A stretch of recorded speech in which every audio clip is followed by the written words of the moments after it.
한국 사회에서는요, 자녀가 직장에 들어가서 첫 월급을 받으면 키워주신 부모님에게 그대로 드리기도 합니다.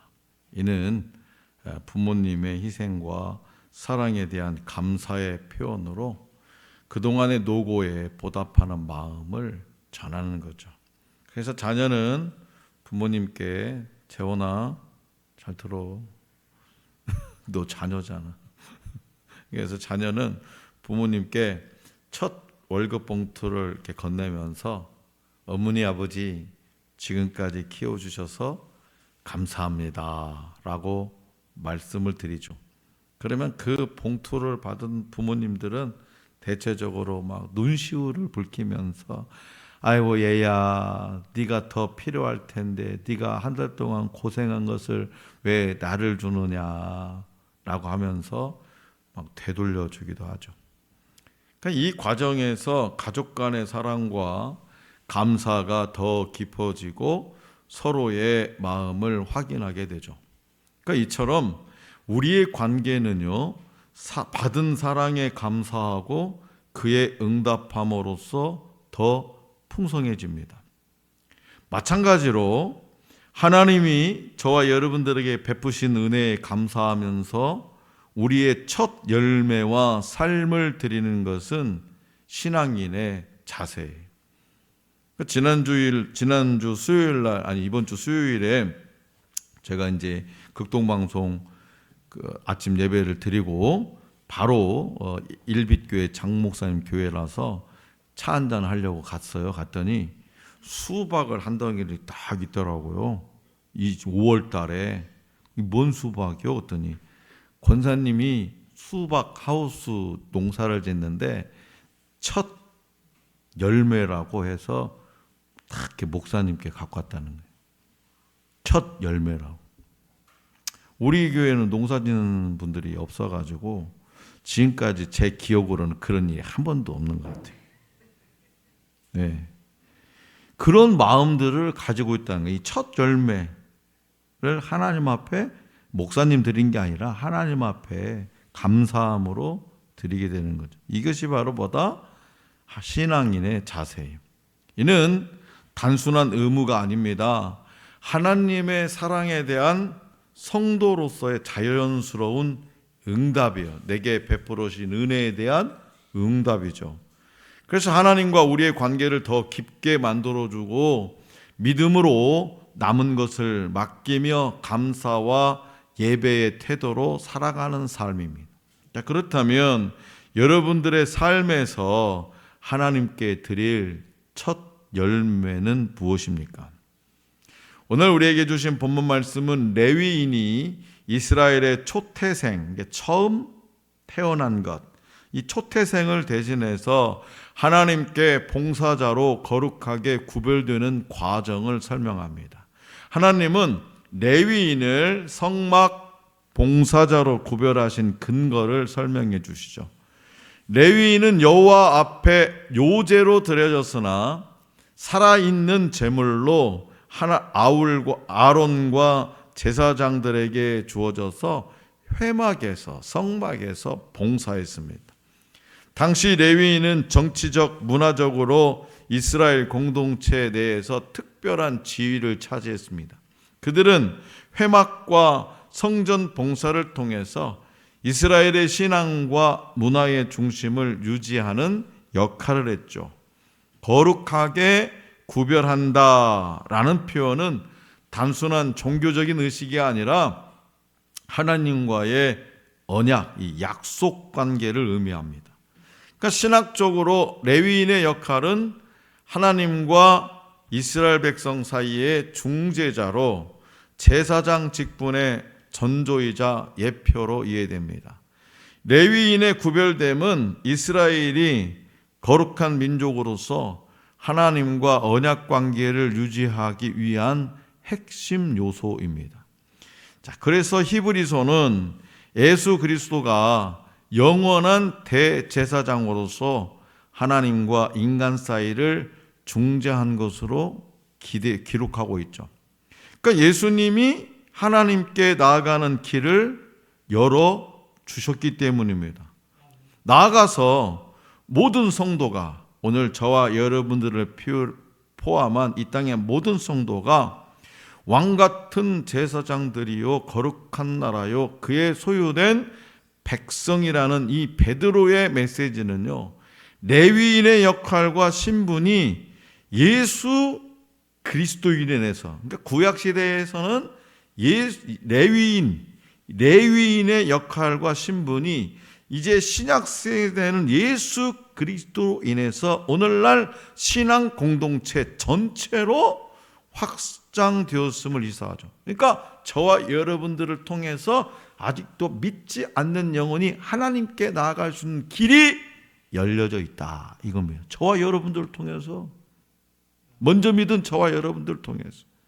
자, 그렇다면 하나님은 어떤 대상을 대신해서 레위인을 구별하셨을까? 구별. 자, 그리고 이 말씀을 통해서 하나님께서 저와 여러분들에게 말씀하시고자 하는 것은 무엇일까요?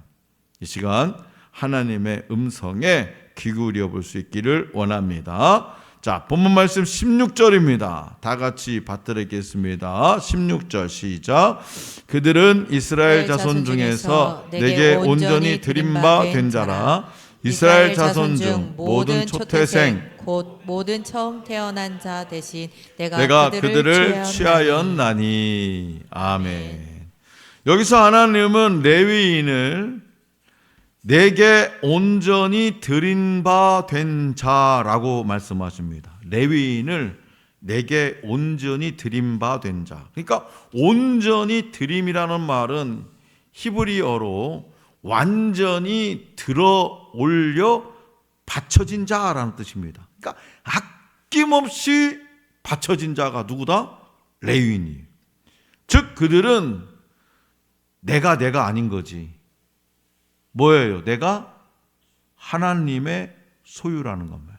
나의 모든 것이 하나님의 소유예요. 내 것이라고 주장할 수 있는 것은 일도 없어요. 이게 바로 뭐다? 레위인이. 출애굽 당시 하나님은 10번째 재앙을 통해서 애굽의 모든 처음 난 것을 치시고 이스라엘의 초태생, 즉 처음 난 것을 구원하셨습니다. 처음 난 것, 장자, 처음 태어난 것들은 다 살려주셨다. 이를 기념해서 6월절 절기를 지키게 하셨습니다. 즉 초태생은요, 하나님 구원의 표식이에요. 장자가 처음 난 것이 살아있다는 것은 하나님께서 구원해 준다는 거예요. 하나님의 백성을 보여줍니다. 하나님은 레위인을 향해서 내 것이라고 선포하시면서 레위인으로 하여금 제사장을 덮고, 내 것이니까 네 마음대로 인생을 살지 말고 이제는 내 뜻에 순종해라. 그래서 내 명령에 따라라. 그래서 제사장을 돕고 성막에서 섬기게 하십니다. 그렇기 때문에 레위인은 하나님과 죄인 사이에서 섬기는 사람으로 구별되고 정결해야 됩니다. 섬기는 사람으로 구별되고 정결, 깨끗해야 된다는 거죠. 레위인을 구별하는 것은 하나님의 거룩함을 유지하고 백성의 죄를 속하는데 중요한 역할을 하게 됩니다. 그러니까 레위인이 거룩함을 유지해야 하나님의 존재가 거룩하다, 거룩하심을 인정받게 되는 거죠. 이는 이스라엘 전체를요, 거룩한 민족으로 세우고자 하시는 하나님의 의도를 잘 나타내 줍니다. 그러나 레위인은요, 성막에서 일은 하지만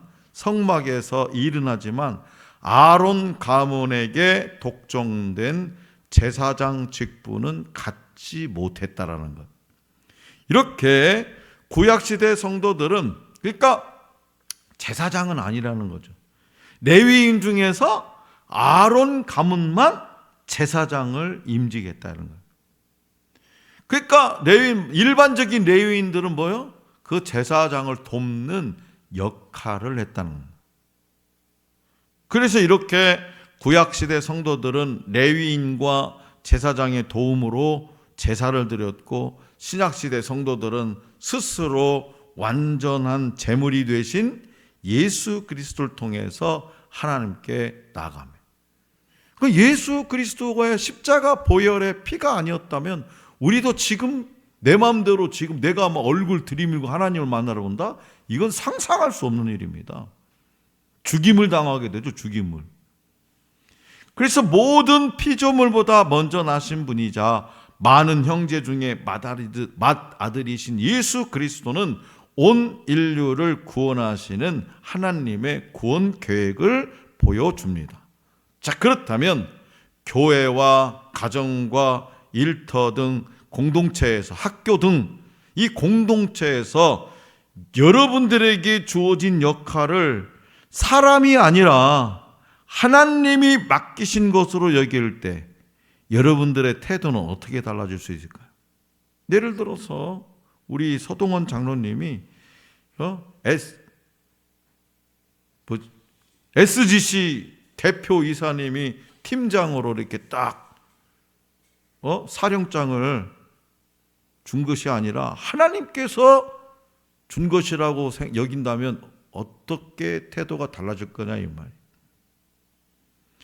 레위인은 구별된 사역자입니다. 구별을 됐습니다. 그들이 구별된 이유는 출신 때문이 아닙니다. 그들은 사역을 근거로 하는 일의 근거로 구별되었어요. 하나님은 레위인을 구별하심으로 이스라엘의 부정과 타락을 방지하셨습니다. 레위인은 자신들의 삶을 하나님께 드림으로 이스라엘 공동체를 거룩하게 보존시켜 나갔습니다. 하나님이 레위인을 특별한 사명을 위해 구별하셨듯이 우리에게도 하나님이 주신 고유한 역할과 사명이 있습니다. 그렇기 때문에 가정과 직장, 학교, 그리고 교회와 삶의 일터 속에서 나는 복음을 전하는 자로, 사랑을 나누는 자로, 섬기는 자로 하나님이 내게 맡기신 역할은 무엇인지 깊이 생각해 볼 수 있기를 원합니다. 내가 속한 공동체에서 나는 복음을 전하는 자인가, 사랑을 나누는 자인가, 아니면 섬기는 자인가, 아니면 다른 어떤 역할이 있는가, 하나님이 내게 맡기신 역할이 진정으로 무엇인가. 이 회사 다니면서 내가 월급 받아서 내 가정 먹고 사는 일을 맡기셨는가, 아니면 이 일을 통해서 내게 주신 역할이 무엇인가, 이거를 깊이 생각해 봐야 된다는 거예요. 공부하는 학생들도 마찬가지. 그리고 그 역할을 소홀히 하거나 다른 사람의 역할과 비교하면서 불만을 표하고 있지는 않은지 돌아볼 수 있기를 원합니다. 하나님은 우리 각자를 독특하게 지으시고 특정한 목적을 위해서 세우셨습니다. 그래서 다 시원이든 재원이든 누구든 다 보배롭고 존귀한 자라. 엄마는 맨날 날 혼내고 학교 가면 맨날 친구들은 나를 괴롭히는 것 같아도 하나님 보실 때는 뭐요? 보배롭고 존귀한 자. 이 세상 그 누가 뭐라 해도.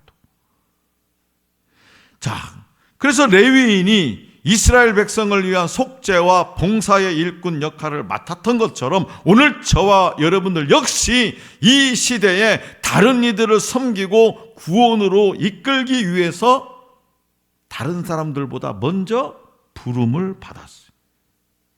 그렇기 때문에 가정에서, 학교에서, 교회에서, 삶의 일터 등에서 작은 일이라도 하나님이 주신 사명으로 받아들이고 최선을 다하여 하나님 나라를 이루는 도구로 사용되는 여러분들이 될 수 있기를 원합니다. 자, 성막은 하나님과 이스라엘 백성들의 만남의 광장이었습니다. 만남의 광장. 이게 바로 뭐다? 성막이야. 오늘날로 말하면 예배당. 죄를 지은 인간은 결코 하나님 앞에 설 수 없습니다. 그러나 레위인이 봉사하는 성막 제사를 통해서 이스라엘 백성은 하나님 앞에 설 수 있었습니다. 자, 그렇다면 하나님이 레위인을 구별해서 성막 봉사에 전념하게 하신 이유는 뭘까? 너희들은 이 일만 해라, 다른 일은 하지 마라. 이렇게 성막 봉사에 전념하게 하신 이유는 뭐냐? 본문 말씀 19절입니다. 다 같이 받들어 읽겠습니다. 19절 시작. 내가 이스라엘 자손 중에서 레위인을 취하여 그들을 아론과 그의 아들에게 주어 그들로 회막에서 이스라엘 자손을 대신하여 봉사하게 하며 또 이스라엘 자손을 위하여 속죄하게 하였나니 이는 이스라엘 자손이 성소에 가까이 할 때에 그들 중에 재앙이 없게 하려 하였음이니라. 아멘. 이스라엘 공동체는 그들의 죄로 인해서 거룩하신 하나님 앞에 직접 나아갈 수 없는 상황이었습니다. 이에 하나님은 레위인을 구별하게 하셔서 거룩하게 구별하셔서 하나님과 죄인 사이에 서게 하십니다. 그들의 봉사를 통해서 이스라엘의 죄를 덮고 공동체를 보호하십니다. 레위인은 제사장직을 보조하면서 성막의 모든 일에 헌신했고 이를 통해서 이스라엘 백성은 하나님의 임재를 경험하며 재앙을 피할 수 있었습니다. 공동체의 영적 건강과 하나님과의 관계 유지에 레위인들의 중재 역할은 매우 중요했습니다. 이는 그들의 헌신이 공동체 전체에 임할 하나님의 복에 이바지했음을 시사하죠. 레위인들의 구별된 역할은 이스라엘이 하나님의 거룩함을 유지하며 하나님의 명령을 따를 때만 주님의 보호하심과 인도하심을 받을 수 있음을 상징적으로 나타냅니다. 다시 말해서 하나님이 레위인을 취하신 구체적인 이유는 레위인이 이스라엘 자손을 대신해서 수많은 지파에 속해 있는 이스라엘 자손을 대신해서 회막에서 봉사하게 함으로 이스라엘 자손이 성소에서 재앙을 당하지 않게 하시려는 것이었습니다. 성소에서.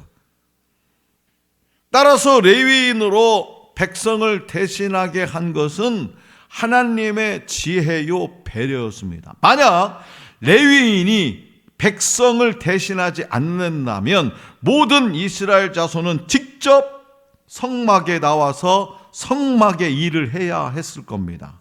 철저한 훈련과 통제 아래에서 성막의 일을 담당했던 레위인조차도 하나님의 법도를 어기거나 실수함으로 죽기도 했으니 훈련되지 않은 일반인들이 성막에서 봉사해야만 했다면 얼마나 많은 사고가 일어났겠습니까?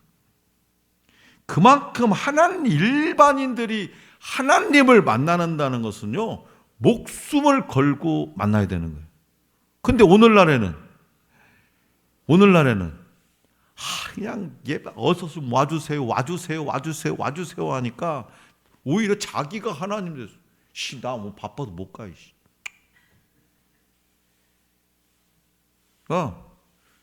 오늘날은 아무 때나 문 열고 들어와도 누가 뭐 재앙을 받을 일이 있나? 그냥 신발 신고 이게 강단에 올라와가지고 그냥 들어 누워도 뭔 재앙이 있나? 그냥 아이고 저는 버르장머리 없네 그 정도지. 그런데 구약시대에는 뭐예요? 죽임을 당했다는 거예요. 그래서 그 재앙을 면케해 주시려고 하나님은 레위인을 먼저 선택하여 구별하셔서 성막에서 봉사하는 모든 일들 다 아주 철저하게 훈련시키고 통제시켜서 한 사람 한 사람 재앙에 임하지 않게 거르셨다는 거죠. 자, 그렇다면 하나님을 위해 봉사하는 그리스도인으로서 여러분들은 하늘소망교회 공동체 지체들이, 다시 말해서 이 예배당에서 예배드린 성도들이 하나님과 바른 관계를 맺도록 어떻게 도울 수 있을까요? 어떻게? 아이고 나 혼자 예배드리기도 힘들어 죽겠는데 누구를 돌봐 내가 누구를 도와줘. 아이고 오늘 최만배 집사님 안 나오셨네. 아이고 바빠서 안 나오는가 보지. 네. 우리의 신앙의 근거이자 보루가 되시는 분은 예수 그리스도입니다. 예수님의 십자가 공로를 힘입은 성도는 하나님께 나아갈 수 있습니다. 하나님은 우리 중에 재앙이 없게 하시려고 예수님을 중보자로 세우셨습니다. 저와 여러분들에게 재앙을 없게 하시려고 그 십자가에서 고통스럽게 죽게 하셨다는 거예요. 저와 여러분들을 살려주시려고. 다시 말해서 예수님은 모든 사람의 중보자가 되셔서 우리를 구원하셨어요. 그렇기 때문에 예수 그리스도의 은혜로 구원받은 우리는 다른 죄인들을 구원의 길로 이끄는 영적 보호자와 중보자가 되어야 됩니다. 영적으로 연약한 이들이나 도움이 필요한 이들을 위해서 적극적으로 기도하고 섬겨야 됩니다. 내 주변에 하나님의 사랑이 필요한 사람이 누구인지 생각해보고 구체적으로 무엇을 할 수 있을지 계획해야 됩니다. 그 이유는 바로 하나님의 사랑이 필요한 이들에게 행하는 작은 실천 하나를 하나님이 사용하셔서 공동체에 큰 변화를 일으키시기 때문이죠. 그래서 예수님은 그 일을 먼저 오병이어의 기적을 통해서 우리에게 보여주신 거예요. 보여주신 거예요. 우리의 남은 날들을 감사와 헌신으로 주님께 드리는 것이 마땅하기 때문입니다. 레위인의 사명은 단순한 봉사가 아니었습니다. 심부름꾼이 아니었습니다. 그들은 이스라엘 백성 전체를 대신해서 하나님께 드려진 대속의 상징이었습니다. 그들의 헌신은 누군가의 생명을 살리는 헌신이었습니다. 그래서 이 말씀은 오늘 우리에게 더욱 깊게 다가오죠. 지금까지 우리는 자녀를 위해서, 가정을 위해서, 교회를 위해서 헌신하며 살아왔습니다. 이제는 그 헌신이 영적 유산으로 다음 세대를 살리고 있는지를 돌아봐야 되는 거예요. 이것이 내 자식들이 잘 물려받고 있는지, 내 자식의 자식들에게 잘 물려가고 있는지 봐야 돼요. 요즘에는 공공연히 SNS를 보면 이런 사람들이, 저는 목사 딸입니다. 그런데 교회 안 나갑니다. 저는 장로 아들입니다. 그런데 나는 신앙을 버렸습니다. 아주 당당하게 밝히는 사람이 있어요. SNS를 보면 안타까워요. 이러한 현실이 우리 교회 하늘소망교회 공동체에 없으라는 법이 있습니까? 그러면 뭐가 잘못됐는지 우리는 지금 이때 빨리 생각해요. 내가 레위인으로서, 이 시대의 레위인으로서 구별된 삶을 살아왔는가? 내 자식들이 구별된 삶의 모습을 보고 자라왔는가? 나는 그렇게 가르쳤는가? 봐야죠. 내 기도가 한 영혼을 지금 살려내고 있습니까? 내 기도가 자녀의 신앙을 붙들고 있습니까? 내 봉사가 후배 성도들에게 본이 되고 있습니까? 나의 삶은 다음 세대를 살리는 통로가 되고 있습니까?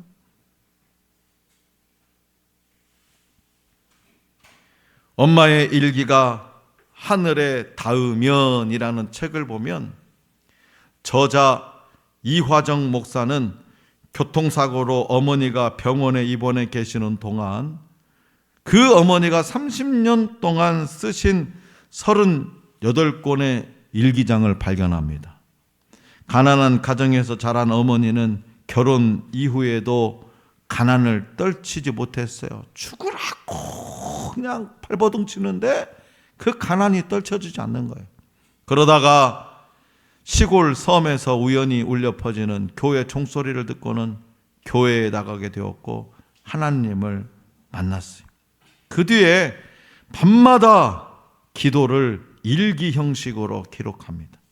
경제적으로 어려워서 하나밖에 없는 아들을 한 번도 도와줄 수 없었던 어머니지만 하루도 빠짐없이 아들을 위해서 기도했어요. 1997년 아들을 위해서 쓴 기도문이 있습니다. 우리 아들이 능력 있는 자나 연약한 자나 모두 품어줄 수 있는 목회자가 되기를 기도합니다. 돈 있는 자나 없는 자나 한결같이 사랑해주고 기도해주는 목회자가 되길 기도합니다. 가진 것 없다고 남에게 무시당하고 손가락질 당하는 사람들 사랑해주고 기도해주는 목회자가 되길 기도합니다. 궁핍해서 고개를 들고 살지 못하는 이들의 손을 잡아주길 기도합니다. 우리는 가진 것이 없이 이렇게 어려운 가정에서 살아왔지만 우리 아들은 능력 있는 하나님의 종이 되어서 하나님의 뜻을 잘 따라서 깨끗한 하나님의 종이 되길 소망하며 기도합니다. 이화정 목사의 어머니는 아들을 위해서 해줄 수 있는 것이 아무것도 없습니다. 실은 그녀는 불임으로 아이를 낳지 못해서 개천딸이, 진짜 말 그대로 개천딸이 아래에 버려진 아이를 데려다가 키운 것이었습니다. 그 아들을 위해서 해준 것은 기도밖에 없었습니다. 새벽마다 밤마다 입양한 아들이 훌륭한 목사가 되라며 오직 기도로 양육한 겁니다. 그리고 결국 그 기도가 그대로 응답이 되었습니다. 아들은 지금 독일에서 가장 훌륭하게 이민 목회를 하는 목사가 되었습니다. 친자식도 아닌 이화정 목사를 친자식보다 더 깊은 사랑과 헌신으로 레위인과 같은 마음으로 목회자의 길로 인도하셨던 겁니다. 사랑하는 성도 여러분, 하나님은 하나님 나라의 일을 이루는데 필요한 사람들을 구별해서 적재적소에 세우십니다. 그러니까 우리는 불평불만할, 하나님 뭐 달라고 나를 여기서 이 직장 다니게 하시고 이 일을 하게 하시고 또 이 목회를 하게 하시고, 이런 불평불만 할 필요가 없어요. 하나님의 나라를 이루는데 필요한 사람들을 구별해서 적재적소에 세우셨습니다. 하나님 안에서는 역할의 차이만 있어. 역할, 목사로, 장로로, 권사로, 집사로, 성도로 역할의 차이만 있을 뿐이지 차별은 없습니다. 또한 하나님의 역사는 지도자 한 사람의 열심으로 완성되지 않습니다. 모세, 아론, 백성, 레위인 모두가 함께 순종할 때에 하나님의 뜻이 이루어졌습니다. 본문 말씀 20절입니다. 20절 다 같이 받들어 읽겠습니다. 시작. 모세와 아론과 이스라엘 자손의 온 회중이 여호와께서 레위인에 대하여 모세에게 명령하신 것을 다 따라 레위인에게 행하였으되 곧 이스라엘 자손이 그와 같이 그들에게 행하였더라. 아멘. 이 말씀처럼 어느 한 개인의 순종보다 하늘 소망교회 성도 한 사람 한 사람의 순종이 가정과 교회 다음 세대를 살려냅니다. 하늘 소망교회는 공동체적 순종을 통해서 하나님 나라를 이루는 사람들이에요. 저와 여러분들은 세상과 구별된 존재입니다. 저와 여러분들은 하나님 앞에 정결하게 준비되어야 합니다. 저와 여러분들은 다른 사람을 위한 삶, 복음적 대속의 사명을 지닌 자들입니다. 레위인의 헌신은 단지 고대 제사 제도 안에서 끝나는 이야기가 아니었습니다. 그들의 삶은 오늘날 우리의 삶을 향한 하나님의 부르심의 모형입니다. 그렇기 때문에 여러분의 삶을 하나님께 레위인처럼 온전히 드리시기 바랍니다. 하나님을 경외함으로 겸손하고 성실하게 직분을 잘 감당하는 하늘 소망교회 모든 성도에게 하나님은 잘하였도다, 착하고 충성된 종아라고 말씀하시면서 칭찬하실 겁니다. 그러므로 내게 맡겨진 직분을 거룩한 직분으로 여기면서 늘 최선을 다할 수 있기를 원하며, 거룩하신 하나님을 섬기는 자답게 성령으로 행하며 한 영혼이라도 주님 앞으로 이끌 수 있는 헌신된 우리 모두가 될 수 있기를 간절히 기원합니다.